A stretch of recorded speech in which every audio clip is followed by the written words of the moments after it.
Hello everyone. In this video, I want to talk a little bit more about critique, criticism, and the task of criticism, what can be achieved with critique. This morning, I woke up at 6 a.m. to prepare to attend a session by Insight Seminars. The session was held by Glenn Wallis, and it was about Glenn Wallis's critique of Western Buddhism.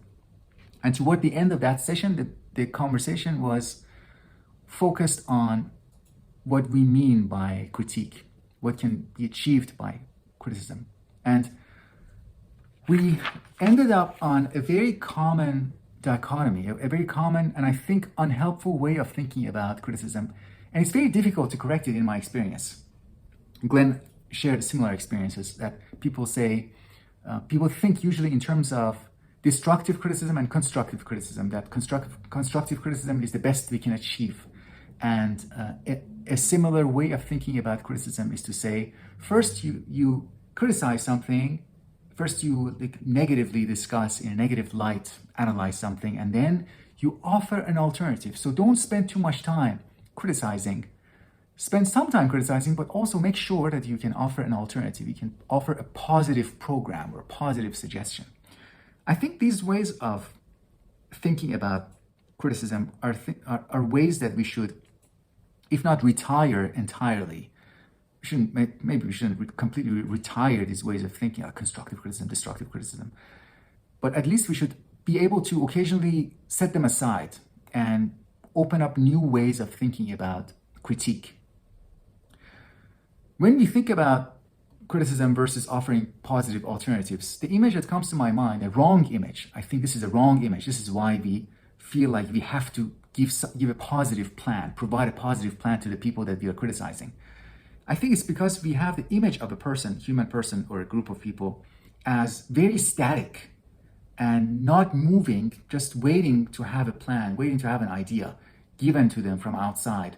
And if we criticize them, then they will not be able to move at all. Even the little bit of motion, a little bit of misdirected or misguided motion that they already had, even that is taken away from them. But the image of the human that we should work with should not be a static image. Human nature is already in motion. It always has a striving character. In Spinozas philosophy, Spinozist philosophy, the concept of conatus or conation is used to describe the always moving, the goal-directed nature of being human being.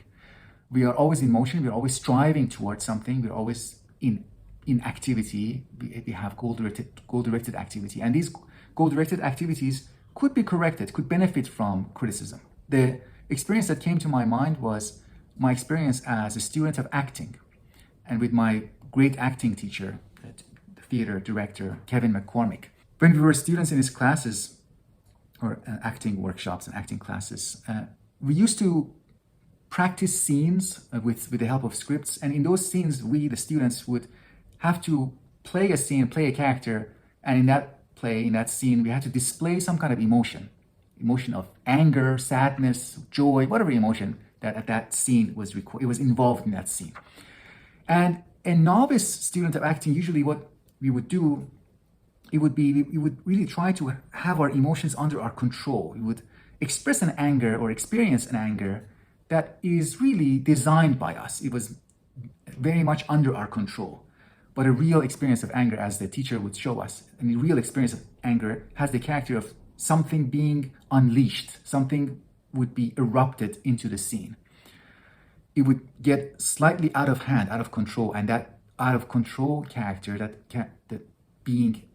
experience, that expression, somehow, to some degree, being out of control, being unleashed, was a good sign that we were doing it right, that we give way to the experience of an emotion or to an expression of an emotion. We would let ourselves undergo it, not control it, not just be above it. I remembered how the criticism of a teacher, our acting teacher, Kevin, how his criticism would help us unleash something, how it would help us loosen some tensions or loosen something that you're holding on to and we should let go. So this is, I think, related to a quote by Marjorie Graciers that Glenn Wallis has included on page 5 of his book, Critique of Western Buddhism. So Gracias talks about the task of critique being, quote, wresting vital potentialities of humans from the artificial forms and static norms that subjugate them, end quote. This is, again, Marjorie Gracias, quoted by Glenn Wallis. So in addition to destructive criticism and constructive criticism, we can think about unleashing criticism, the criticism that allows us to let go of tensions, to be able to give expression to what is already present, to what is already going on, the energy that wants to be unleashed, erupt into the scene, into our activities, instead of being overly controlled, excessively thinking and reflecting. Instead of that, let go of, find and be able to some degree, let go of our potentials, let them come out and be expressed and be explored. So the task of criticism can be about helping us find that freedom. So if we accept that way of thinking, then we don't have to separate. First, offer your criticism and then offer an alternative plan. No, criticism is already removing certain blocks, removing certain misguided tensions or over controlling tendencies, and just removing those with the task of criticism can let go of the energy, let go of the potential, let the potential come out. All right, I think that's good. This is an important topic for me. Again, I've been inspired by Glenn Wallis and Francois Laruelle's non-philosophy, and Glenn Wallis was the person who introduced me to Laruelle as well. If you have any feedback, thoughts on this topic, I would love to hear them. Otherwise, thank you for listening.